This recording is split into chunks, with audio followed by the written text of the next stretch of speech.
propiedades, índices y mecánicas de los materiales del subsuelo y definir la profundidad de desplante mediante muestreo o pruebas de campo.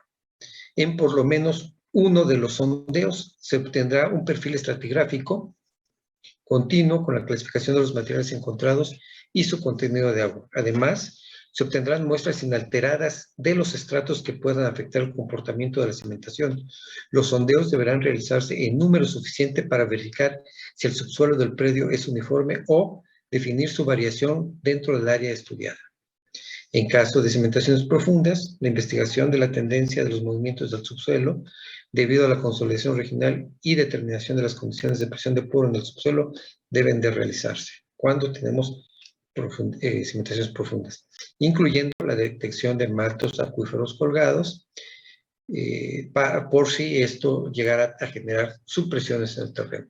Y en la zona 3, requerimos inspección superficial detallada después de la limpieza y despalme del predio, mediante detección de rellenos sueltos y grietas. También hacer sondeos para determinar la estratigrafía y propiedades, índices y mecánicas de los materiales y definir las propiedades de desplante mediante muestreo y o pruebas de campo. En por lo menos uno de los sondeos obtendrá un perfil estratigráfico continuo con la clasificación de los materiales encontrados y su contenido de agua.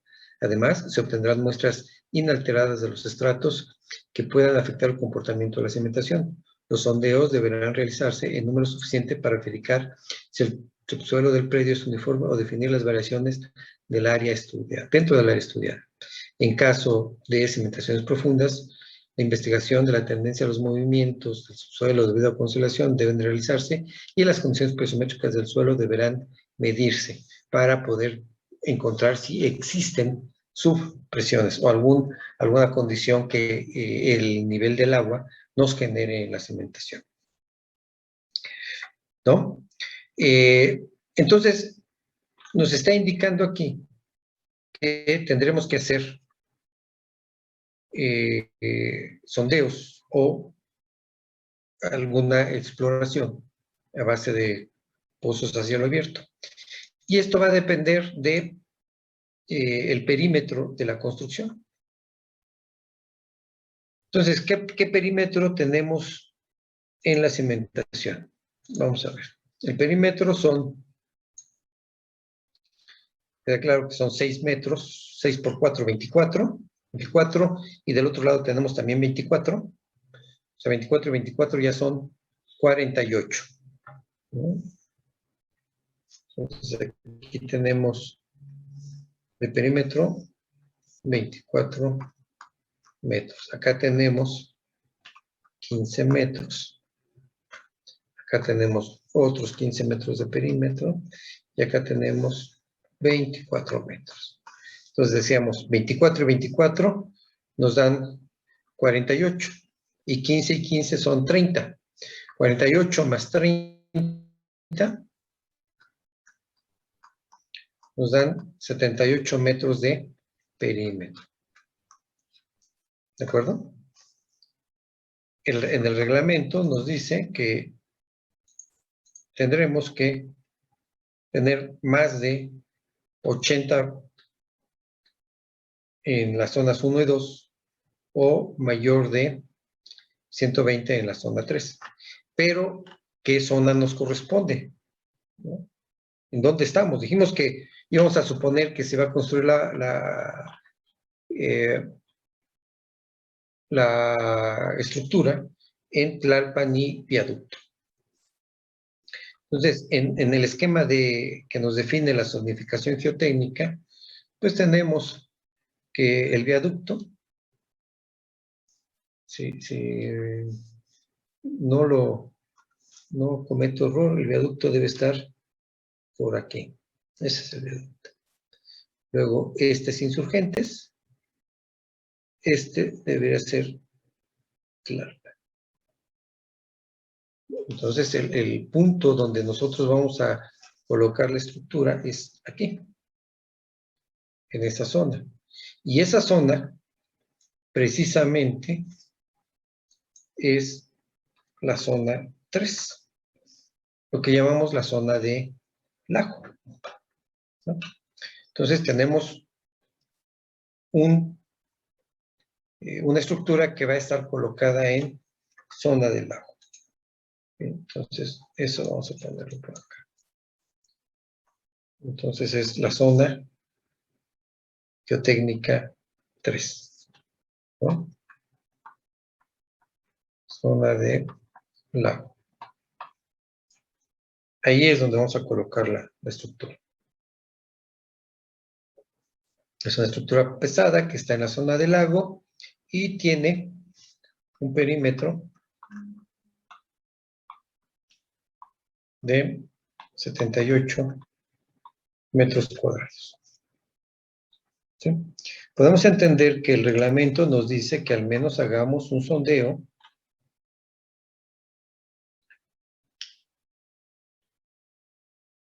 dice que la investigación solo deberá abarcar todas las formaciones que sean relevantes para el comportamiento de la cimentación.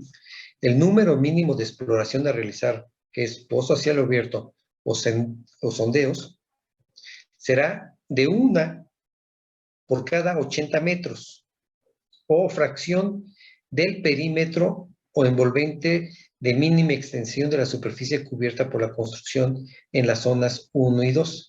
Y de una por cada 120 metros o fracción de dicho perímetro en la zona 3. Uno por cada 80 metros o por cada 120 metros. Esa es la mínima que nos está indicando el reglamento. Entonces, si nosotros tenemos que el perímetro son 78, ¿sí? Vamos, los límites son perímetro más de 80 metros en zonas 1 y 2 y perímetro mayor de 120 metros en zona 3. Nos dice el reglamento que si cumplimos esto, tendremos que hacer al menos un sondeo en el predio.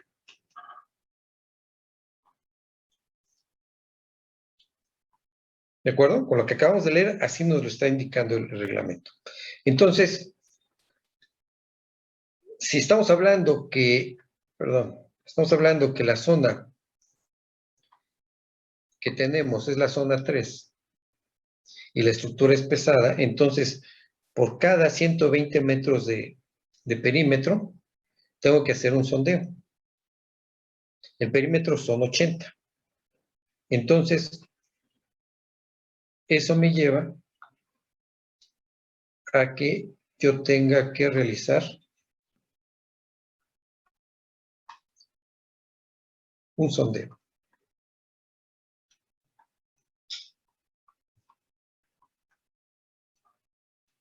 ¿Sale? Un sondeo en el predio. La exploración que yo tenga que realizar tiene que ser un sondeo.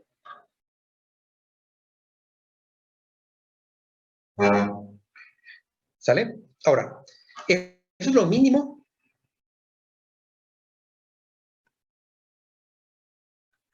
que recomienda el Reglamento de Construcciones de la Ciudad de México. Pero, ¿qué tenemos? ¿Qué pudiéramos encontrar en el predio? Por pequeño que sea. ¿Será que con un sondeo tengamos la suficiente información para caracterizar perfectamente el sondeo? Y si queremos hacer un sondeo, ¿dónde les gustaría, dentro del área, dónde les gustaría hacer ese sondeo? Escucho propuestas.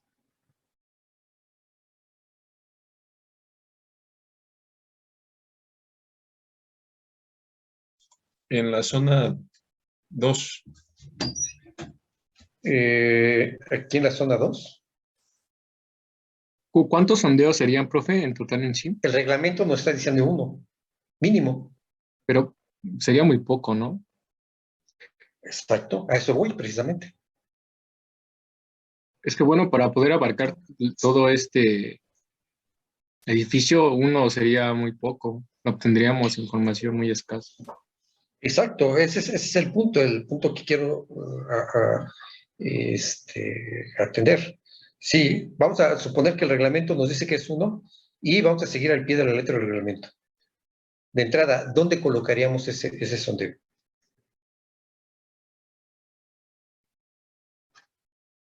¿Dónde les gustaría? Decían que en la zona 2. Al centro, Aquí al centro. Allí colocábamos el sondeo.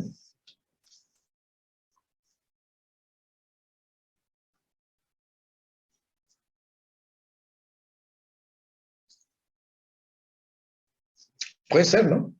O puede ser en una esquina.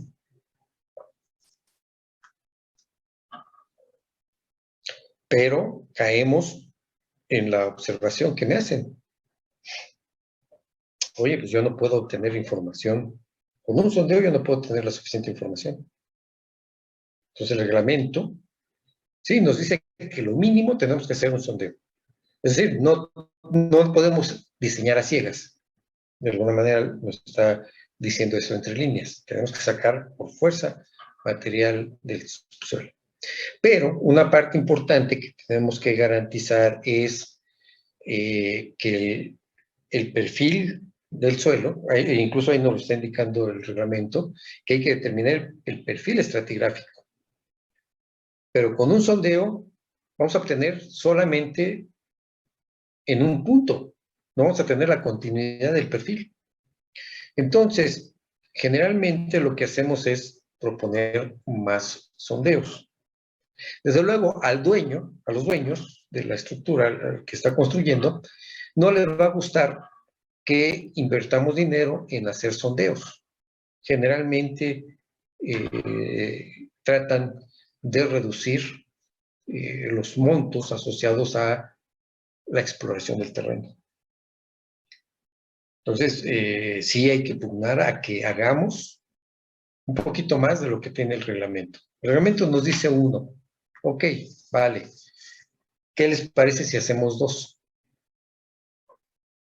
Con 2 yo creo que sí es suficiente para obtener o caracterizar el medio, ¿no? O sea, está el que nos recomienda el reglamento y está el que recomienda el ingeniero Reginaldo. 2. Ya tenemos 2 sondeos. ¿Creen que con 2 sondeos ya podamos hacer la caracterización adecuada del medio? Conocer perfectamente, conocer de una manera amplia la estratigrafía del terreno, el suelo. más o menos. Más o menos, ¿no? Quedarían todavía las dudas. Pero miren, en ese caso, si ponemos 2, entonces ubiquémoslo sobre una diagonal. A lo mejor uno por aquí y el otro sondeo por acá.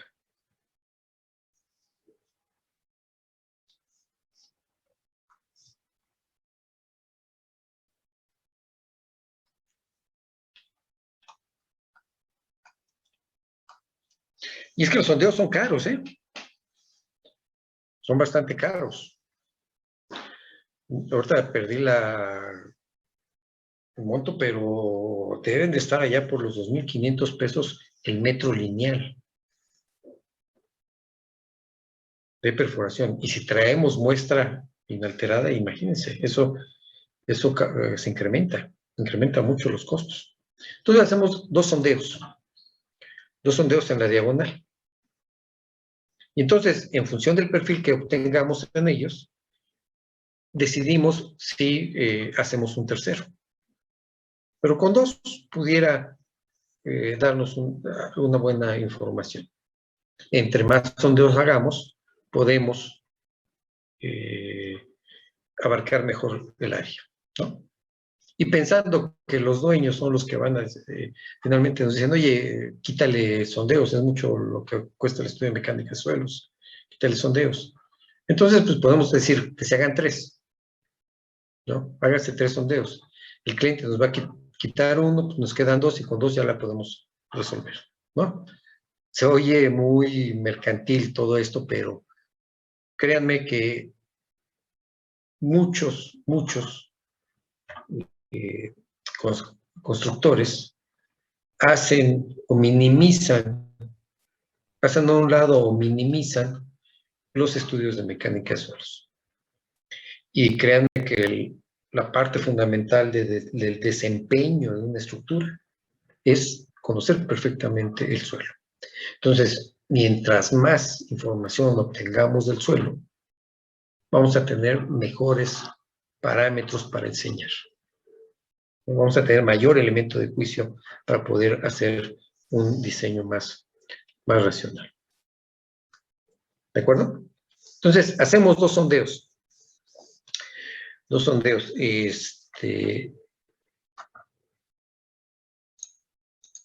Y los colocamos, decíamos, en una zona, en unos puntos en los cuales tengamos una diagonal. Es la distancia más larga que vamos a tener. Ahí hagamos el sondeo. ¿Vale? Ahora, el reglamento, fíjense que el reglamento nos dice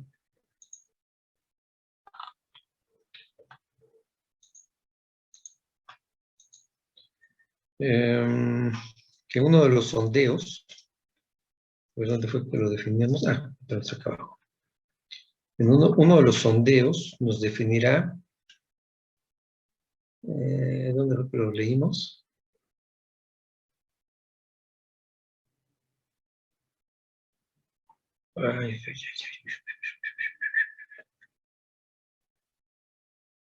Zona 3, sondeo.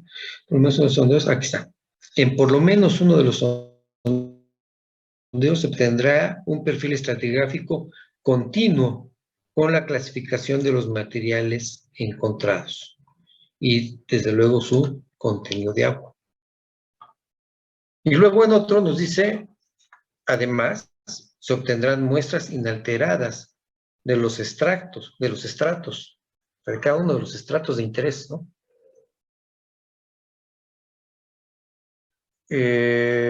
Entonces, tenemos dentro de la gama de exploración que podemos hacer en el terreno, tenemos,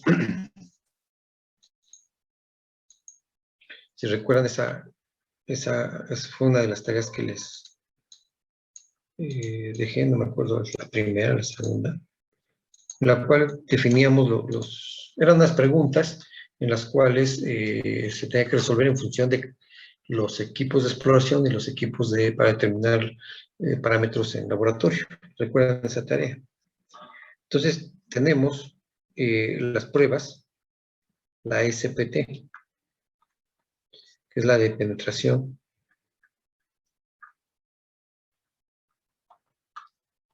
Estándar. Esta trae muestras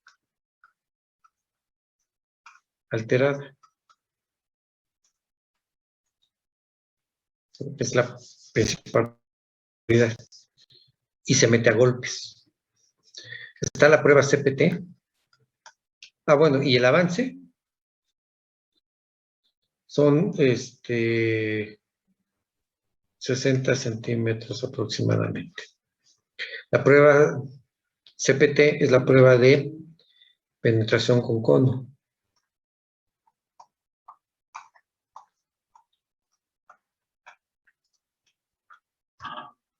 Y la particularidad es que no extraemos muestra.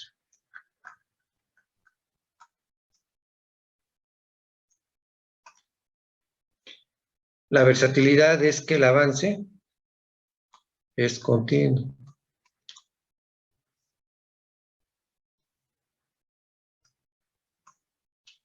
¿No? Y luego viene el tubo Shelby.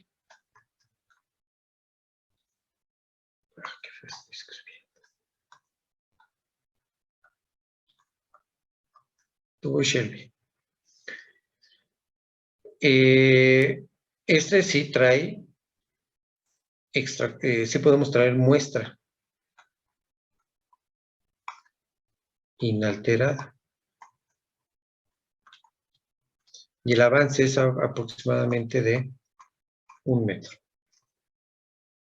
Tenemos que estar avanzando, metemos la herramienta, sacamos el material, y luego vamos a mayor profundidad, luego metemos un tubo nuevo, un tubo Shelby nuevo, lo sacamos, cuando ya avanzamos 1 metro, sacamos el tubo Shelby y colocamos otro tubo Shelby en la boca, y lo volvemos a meter y avanzamos otro metro, tenemos que sacarlo, quitar el que ya trae la muestra, colocar un tubo Shelby nuevo y volverlo a meter. De esa manera es que tenemos el proceso. Pero es sumamente lento, ¿no? Entonces, el sondeo lo podemos realizar de esta manera, con estos materiales, pero con estos equipos.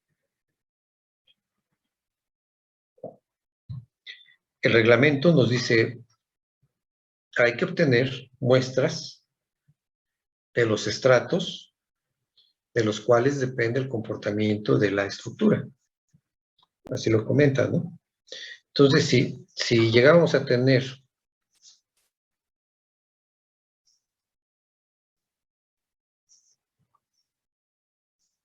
un perfil como esto, con un estrato 1, con un estrato 2, un estrato 3. Entonces yo tendría que sacar una muestra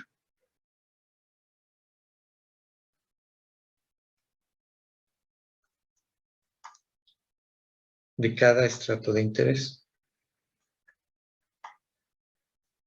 Tiene que estar sensiblemente en el punto medio del estrato.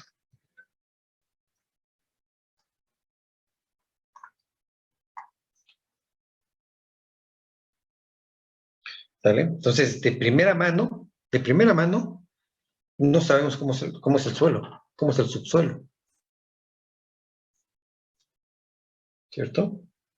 Entonces, conviene que en uno de los puntos, vamos a ver.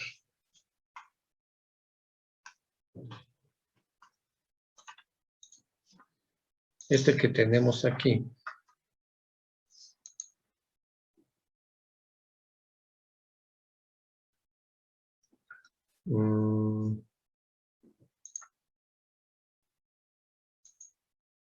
¿Cómo lo coloco? Insertar. Aquí está. Vamos a hacer un cuadro.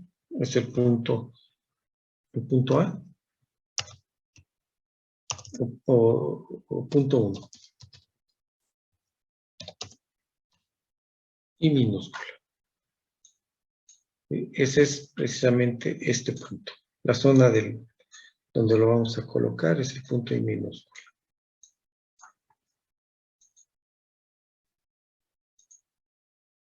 ¿Sale? Y el otro punto, vamos a llamarlo el punto doble I. Ahí está. Entonces, acá en el esquema, en el punto I,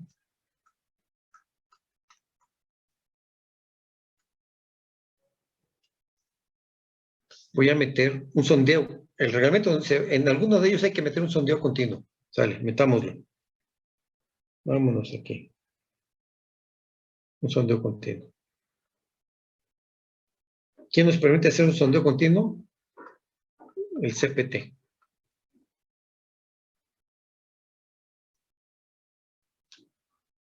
¿Sale? Ese nos da una continuidad.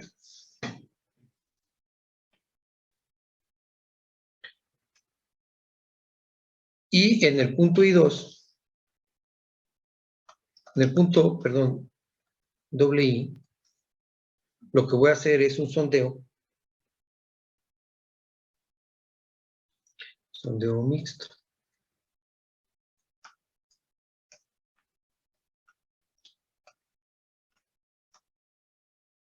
¿Sí? Lo puedo hacer continuo. Puedo agarrar el tubo Shelby y meterlo continuo. Vamos, conozcamos perfectamente el suelo.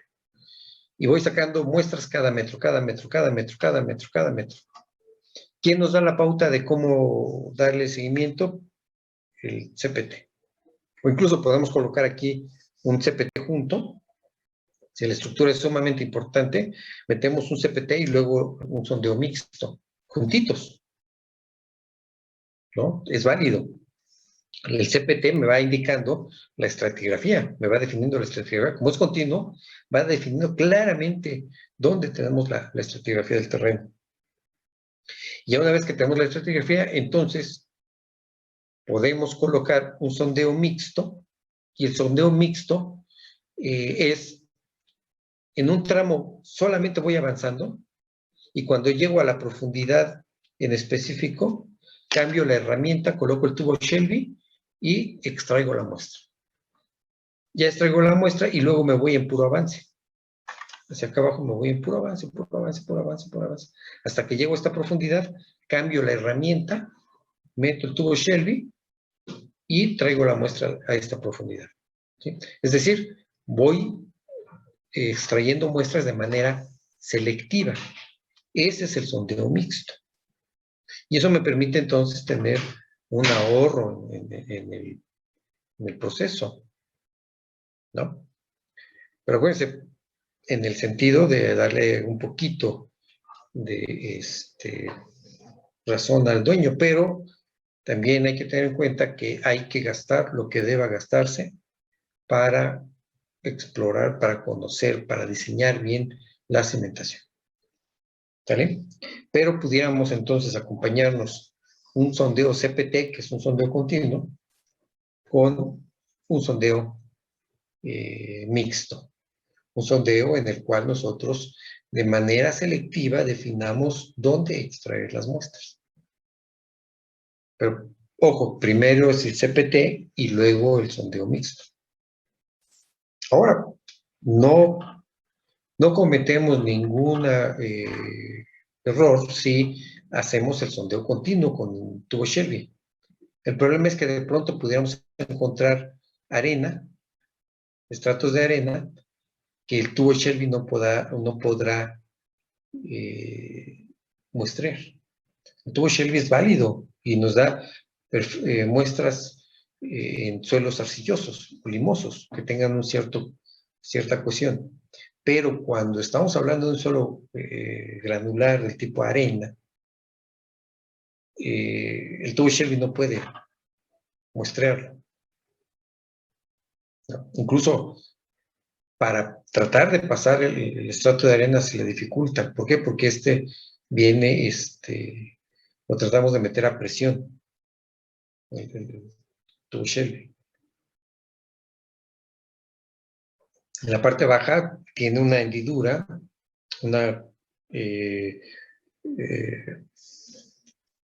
Shelby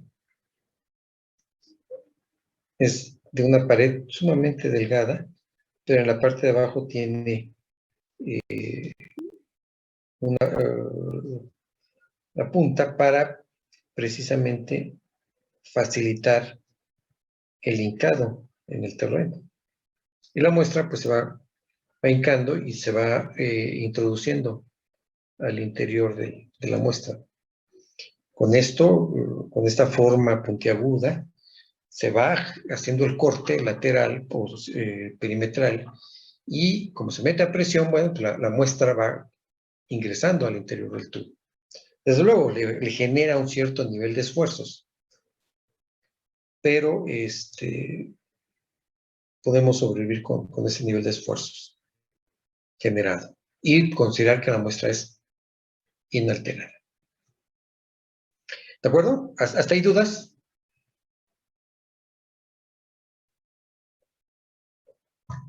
Entonces tenemos que al menos vamos a hacer 2 sondeos. Uno de manera continua, otro de extracción de muestras. Y los vamos a traer a las profundidades que se definen a la mitad de cada estrato.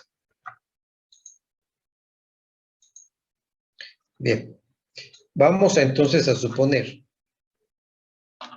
o más bien, con la CPT, con el ensayo de CPT, se encontró que el perfil estratigráfico, en donde vamos a colocar la estructura, allí en la esquina de Tlalpan y Viaducto, el perfil es el siguiente. De 0 a 1.2 tenemos una arcilla limosa,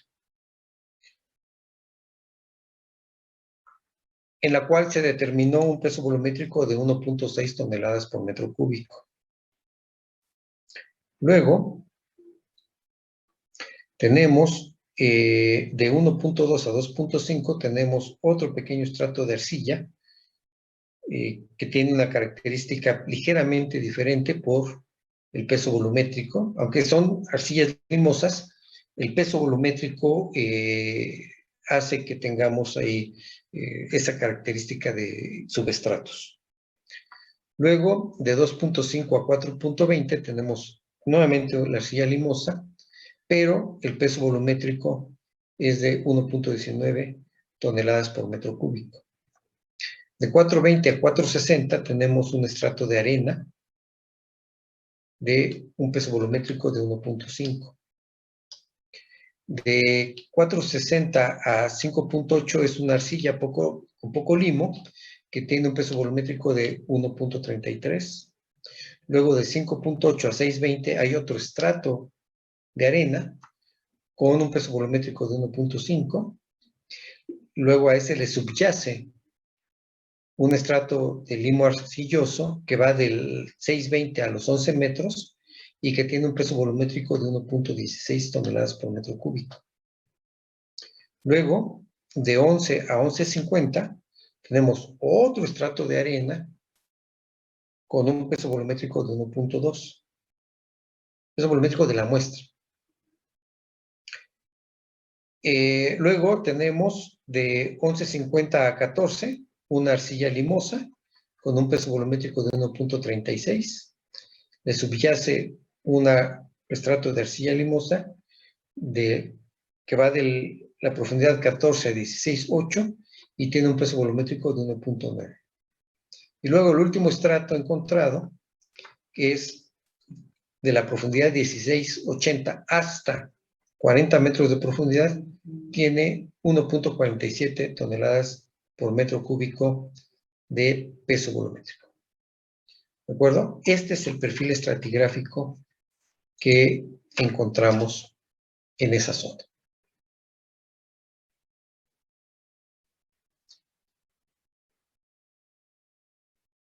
¿De acuerdo? Y el agua, el nivel freático, se ubicó a 1,20 metros. O sea, aquí tenemos...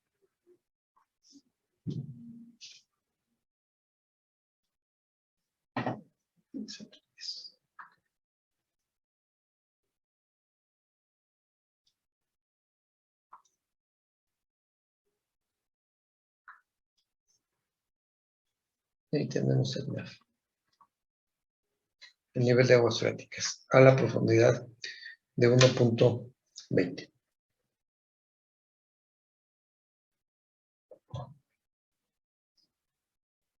¿Sale? Este es el perfil. Y lo obtuvimos de los sondeos que realizamos. Uno mixto y uno continuo. ¿De acuerdo? Déjenme comentarles que cuando hacemos pruebas de SPT, prueba de penetración estándar, hay algunas correlaciones con las cuales podemos obtener parámetros de resistencia. Al igual, con la prueba CPT, también existen algunas correlaciones con las cuales podemos obtener esos parámetros de resistencia. De tal manera que en muchos casos se facilita el hecho de hacer un sondeo SPT o de cono y obtener de manera alterna con correlaciones las propiedades. Sin embargo, no debemos utilizar esto como una práctica común. Hagamos siempre una SPT, un CPT y una extracción de muestras con tubo Shelby, o sea, un sondeo mixto. ¿Por qué? Porque en algunos casos pues, las correlaciones son muy generales y en casos particulares no se cumplen al 100%. Entonces, ¿qué mejor manera de conocer la resistencia del suelo, conocer la deformabilidad del suelo, que realizarle ensayos de laboratorio? De por sí, fíjense, cuando nosotros hacemos ensayos de laboratorio, pues ya estamos haciendo ciertas hipótesis, ¿no? Vamos, ¿de dónde salió que necesitamos hacer una prueba triaxial como la que hacemos hoy día para representar perfectamente el nivel de esfuerzos que está sometido el suelo? Bueno, a alguien se le ocurrió, lo definió y vio que bajo ciertas características, bajo ciertas condiciones, es aplicable. Es decir, bajo ciertas hipótesis. Bueno, y es una práctica ya común que se hace. Pero tratemos siempre de tener parámetros de resistencia obtenidos de ensayos de laboratorio o ensayos directamente en el sitio, que también es válido, ¿no? Podemos meter un presiómetro o una prueba de veleta para conocer resistencia, ¿no? Es decir, existen otros elementos para conocer la resistencia si es que no tenemos muestras. Pero en la medida que podamos, hay que sacar muestras para determinar los parámetros de resistencia. Ok, bueno, aquí tenemos entonces el perfil estratigráfico obtenido con el sondeo, uno de los dos sondeos. ¿Qué es lo que tenemos que definir? Los diagramas de esfuerzos totales, neutros y efectivos.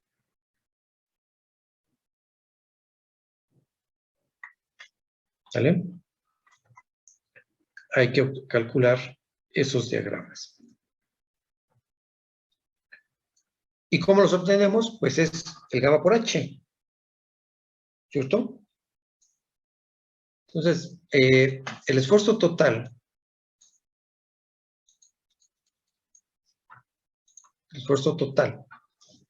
pues es el peso volumétrico de la muestra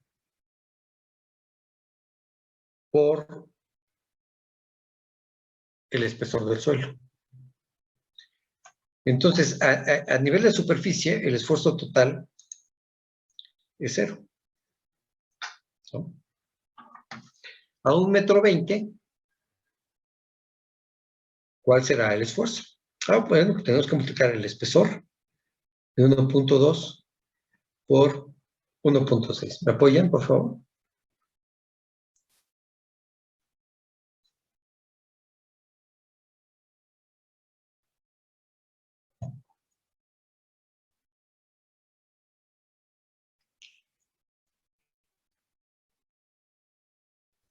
Profesor, ¿Sí?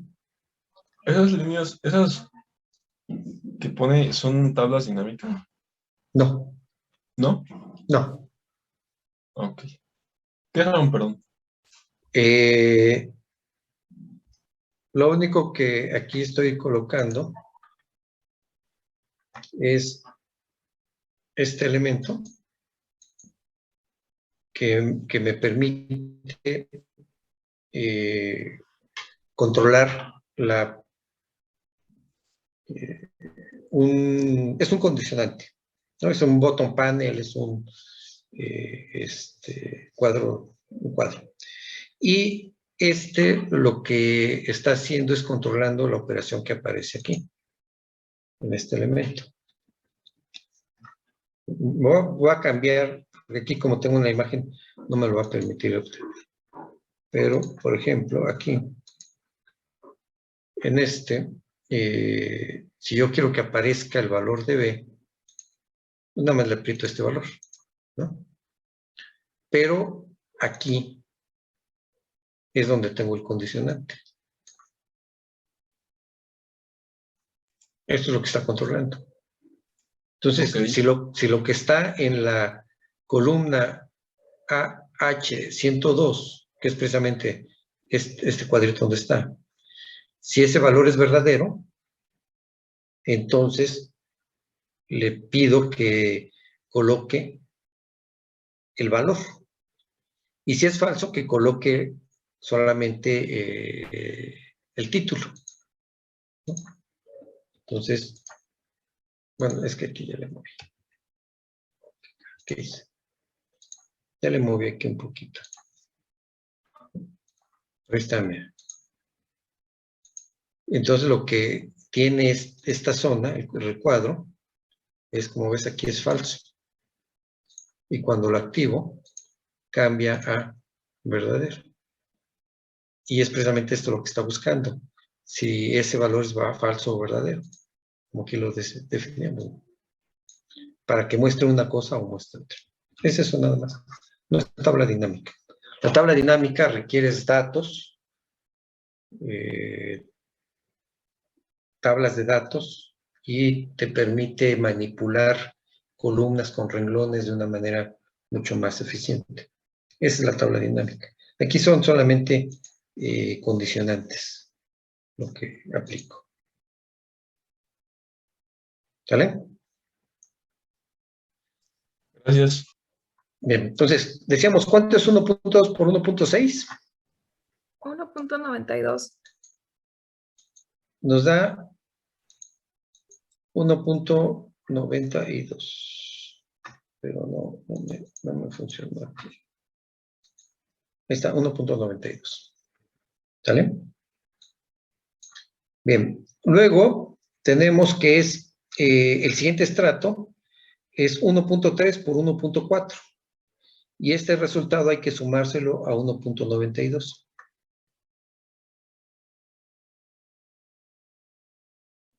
$3.74.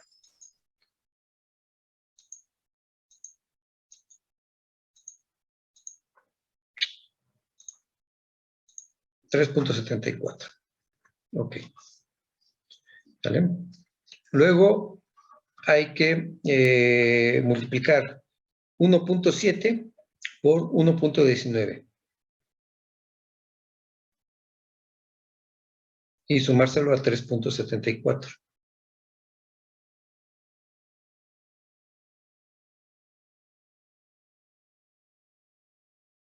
$5.76. 5.76. Ok.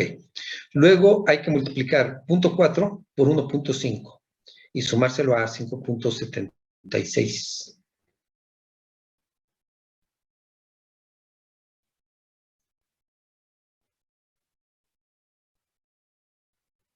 $9.24.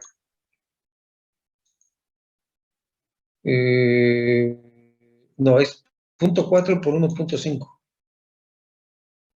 0.4 por 0.36 más 5.76. 6.36, ¿no? ¿O no? Sí. Ok. El siguiente es 1. Sí, perdón. Sí, ese es ese valor, profe. Ok. El siguiente es 1.2 por 1.33.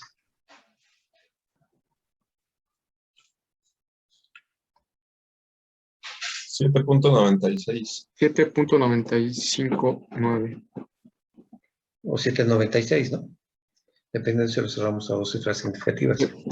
Bien, el siguiente es 0.4 por 1.5 y se lo sumamos a 7.96. 8.56. 8.56. Ok. Luego sería 4.8 por 1.16.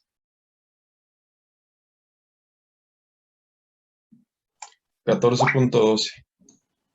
14.12. ¿De acuerdo? El siguiente es 0.5 por 1.2 y sumado a 14.12.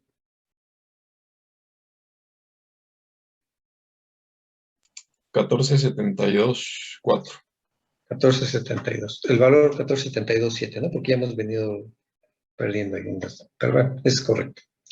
Luego, 2.5 por 1.36 sumado a 14.72.4, según la cifra que definías.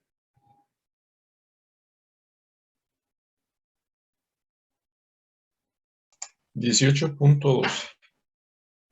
18.12. Perfecto. Luego sería 2.8 por 1.29, sumado a 18.12. 21.74. 21.74. Ok. Y luego, el otro sería 23 metros, que es el espesor, multiplicado por 1.47.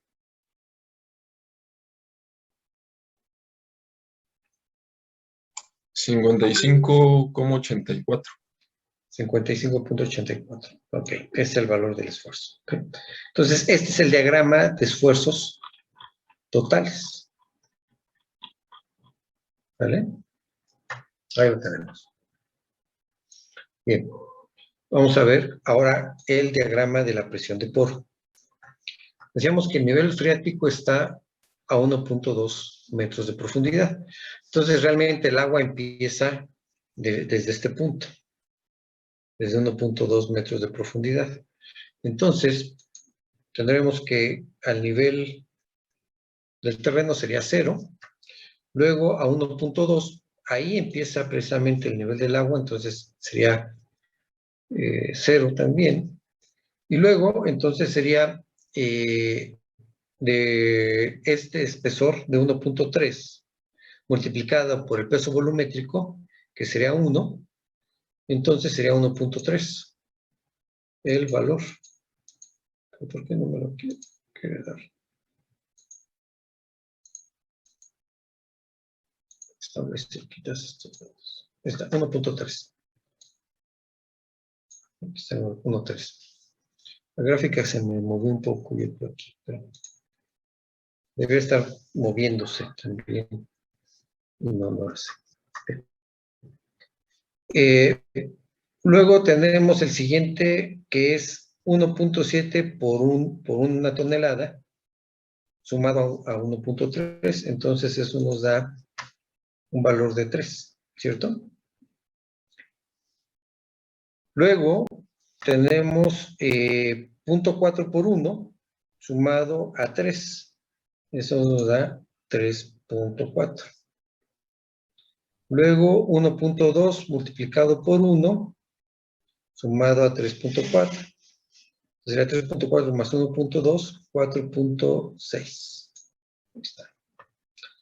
¿Vale? Y luego vamos al siguiente estrato, que es 0.4 por el peso volumétrico del agua, que es 1, pues nos queda 0.4.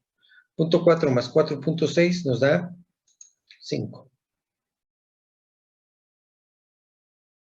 ¿Vale? Luego tengo el de 4.8. El estrato de 4.8 por 1 me da 4.8 más 5.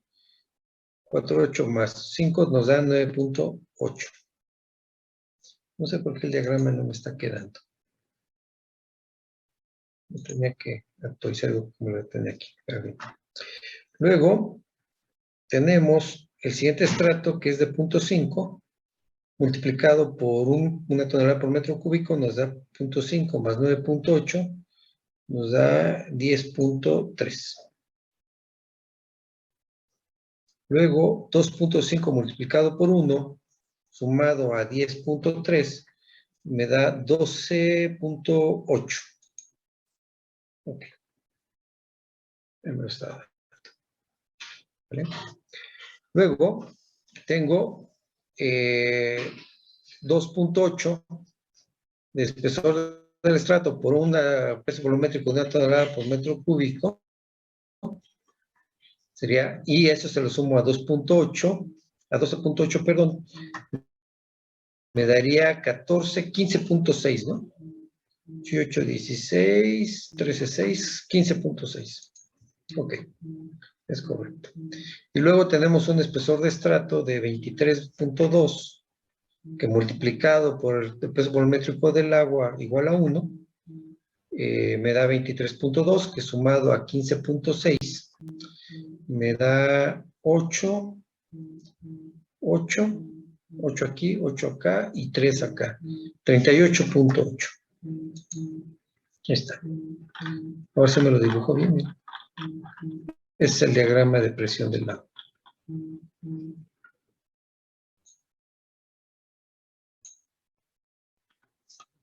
¿Sale? ¿Hasta ahí dudas?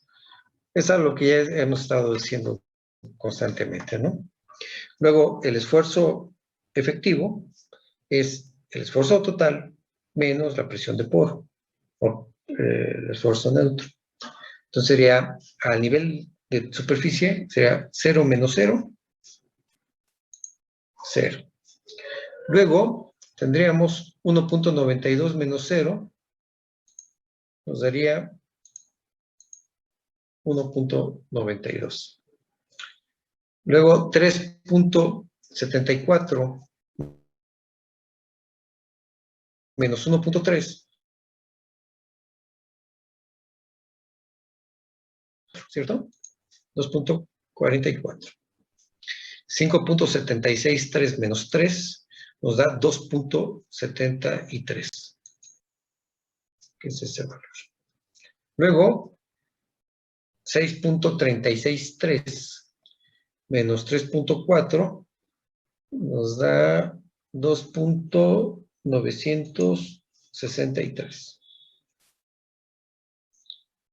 Luego 7.959 menos 4.6 nos da 3.359, ¿no? 3.359. Luego 8.559 menos 5 nos da 3.559.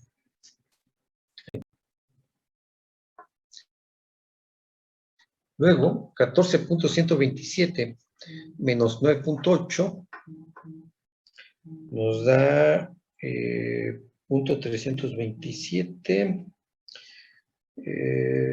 4, 5, 5.327, 4.327, en lugar de 5, 4.327. Luego, 14.727 menos 10.37 me da 4.427. Ahí está, 4.427. Luego, 18.127 menos 12.8 me da 6.327. 5.327. Ok. Luego, 21.739 menos 15.6 sería 6.139. Y finalmente, sería 55.843 menos 38.8 sería 38, 7.043. 17.043, ok. 17.043. Y me quedaría el diagrama. No sé por qué no me lo actualizó. Ahí está, ya me lo dibujo bien. Ahí lo ponemos. ¿Sí? Este es el diagrama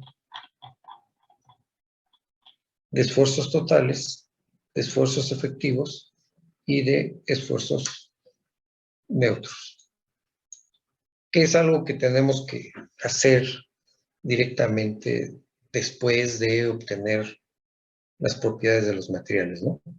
Sacamos el perfil estratigráfico y sacamos los diagramas de esfuerzos. ¿Sí? El reglamento nos dice que tendremos que, vamos a particular lo que nos dice el reglamento.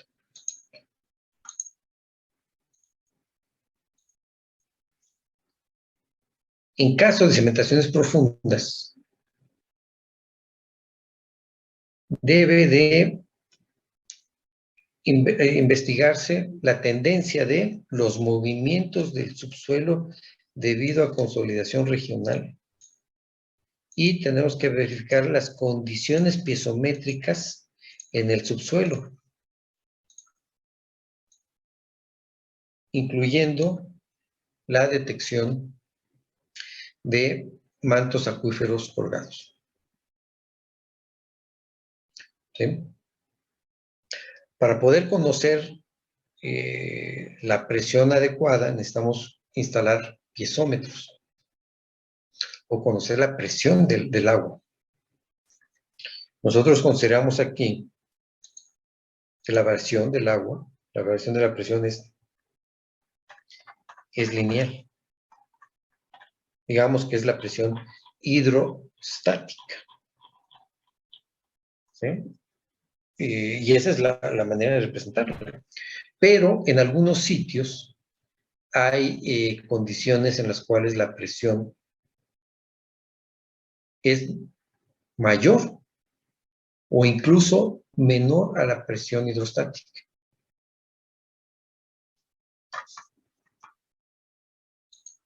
Y miren, por ejemplo,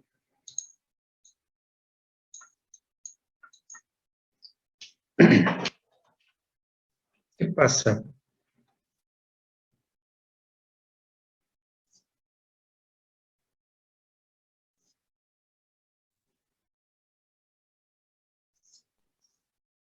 Que tenemos esta condición, como la Ciudad de México, una formación arcillosa superior, la capa dura y la formación arcillosa inferior. A lo mejor, allá por 1800, el diagrama de presiones de agua era así. ¿Y por qué digo 1800? Porque allá, en esa época, seguramente no le habíamos afectado en nada las características del subsuelo. Entonces, 1800. Sin embargo, pasó el tiempo. La Ciudad de México se define ya como un centro, un foco económico de la República, y entonces empiezan los asentamientos humanos, alrededor del centro de la Ciudad de México. Entonces empieza el comercio, empieza a crecer la población, y se requiere de el vital líquido del agua. Bueno, en algún momento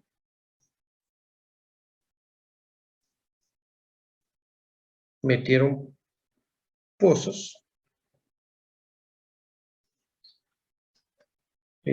ranurados con ranura para, esto ya en 1905, vamos a pensar.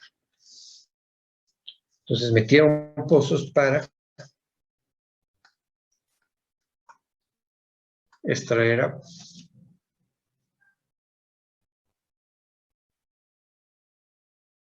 agua para abastecimiento de la población. ¿Qué creen que haya generado con este pozo? ¿Qué creen que haya generado en el diagrama de presiones?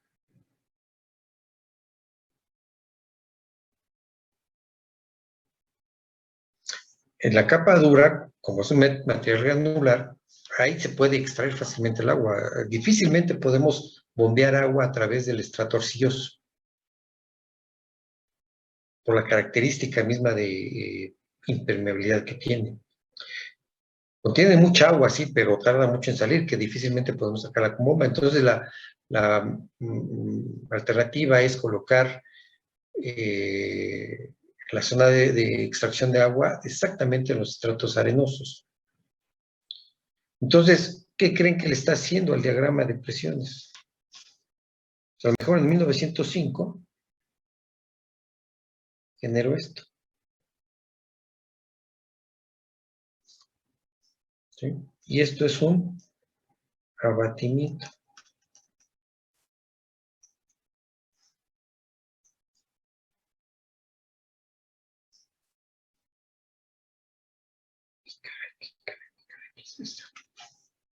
¿Qué pasa? ¿Qué condición debemos tener? Este es 1905. La pregunta, ¿qué tenemos en el 2021? ¿Cómo es ese diagrama de presión?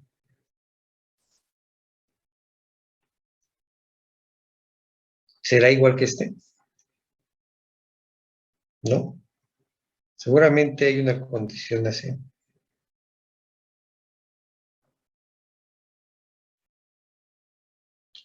El abatimiento no nada más lo tenemos ya en el estrato arenoso, sino también en el estrato arcilloso. ¿De acuerdo? Hay una diferencia con el diagrama de presión hidrostática. ¿Por qué razón? Porque hemos extraído agua del subsuelo. Esa extracción del agua del subsuelo es la que está generando el hundimiento regional. Entonces, casi van de la mano uno con el otro. Abatimientos con asentamientos. Y el reglamento es muy, muy claro en eso. Si tenemos una zona como la de la Ciudad de México, entonces hay que colocar un pisómetro aquí, hay que colocar otro por acá, hay que colocar otro por acá, hay que colocar otro por acá.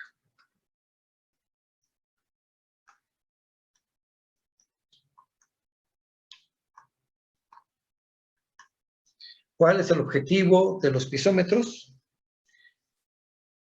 Determinar el valor correcto de la presión del agua. ¿De acuerdo? En algunos sitios, la presión del agua en el terreno es igual a la presión hidrostática, al diagrama hidrostático.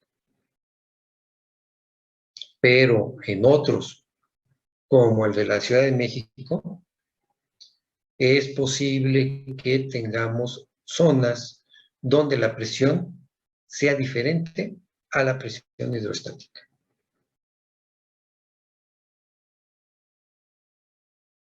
¿De acuerdo? Es por eso entonces que el reglamento nos dice que hay que ver la tendencia de las condiciones piezométricas en el subsuelo, incluyendo la detección de mantos acuíferos colgados.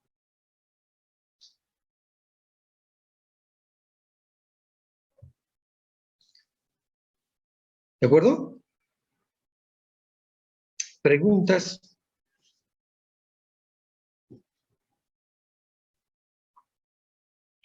¿Dudas de lo que hemos platicado hasta este momento? No, profe. Hasta el momento, claro. ¿Ha quedado claro? Fíjense, el reglamento tiene muchos lineamientos que hay que seguir, que hay que tener en cuenta para la adecuada interpretación y aplicación. Particularmente en terrenos como la Ciudad de México es importante identificar la variación del nivel piezométrico. Entonces, la parte de la profundidad de exploración, ¿sí?, nos dice, por ejemplo, que en la zona 1, la exploración será al menos igual al ancho en planta del elemento de cimentación. Híjole, tenemos una cimentación de 2x2. La exploración tiene que ser de 2 metros al menos. Oigan, pero si tenemos problemas de subsidencia es el hundimiento regional. Hay que ir más profundos, ¿no? Ahora, en esa estamos hablando de 2 metros de profundidad porque estamos claros que va a ser una zapata aislada. Pero en este caso que no tenemos una cimentación todavía bien definida, hay que hacer sondeos que vayan poquito allá de la capa dura. O vamos, quedémonos en la capa dura, 25 metros de longitud. Si es una cimentación a base de cajón o a base de pilotes, sí necesitamos que irnos mucho más abajo. Pero en este caso no tenemos todavía bien definido qué cimiento vamos a utilizar. Entonces, la profundidad de desplante tendríamos que hacer lo suficientemente holgada para conocer perfectamente el terreno, los estratos y de qué manera estos estratos influyen sobre el comportamiento general de la superestructura. Aquí lo dice claramente. Se obtendrán muestras inalteradas de los estratos que puedan afectar el comportamiento de la cimentación.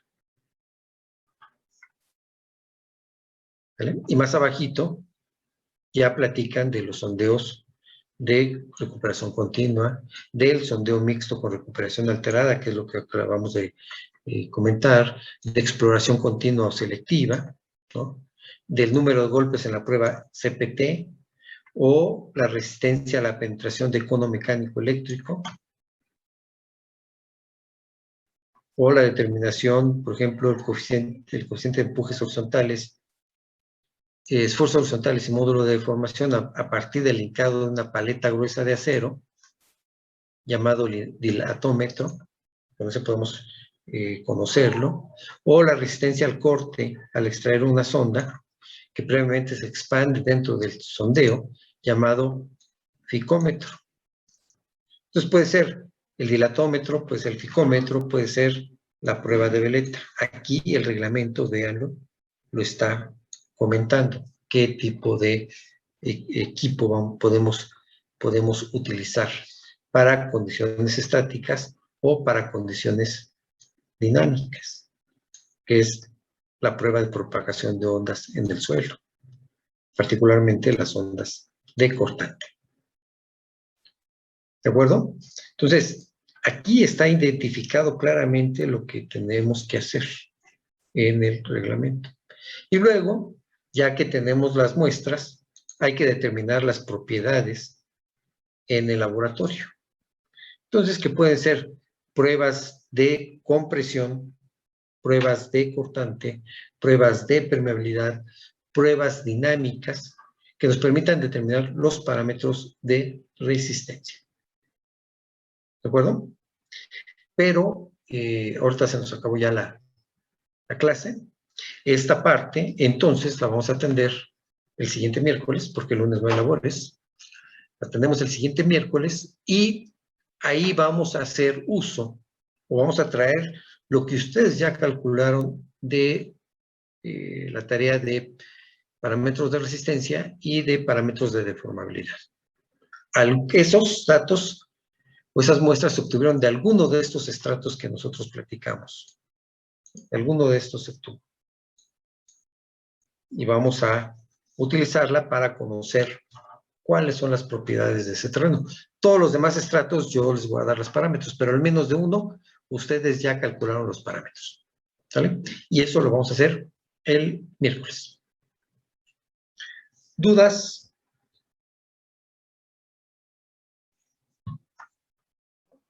Por el momento no, profe. No por el momento. Todo Ok. bien, ingeniero, gracias. ¿Todo bien? ¿Les está quedando claro? ¿Están viendo cómo estamos aterrizando todos los conocimientos que han tenido en la carrera y además la aplicación del reglamento? Sí, sí, pero mucho, ¿eh? Ok, Gracias. eso me alegra bastante. Ok, pues si no tienen dudas, nos vemos el miércoles.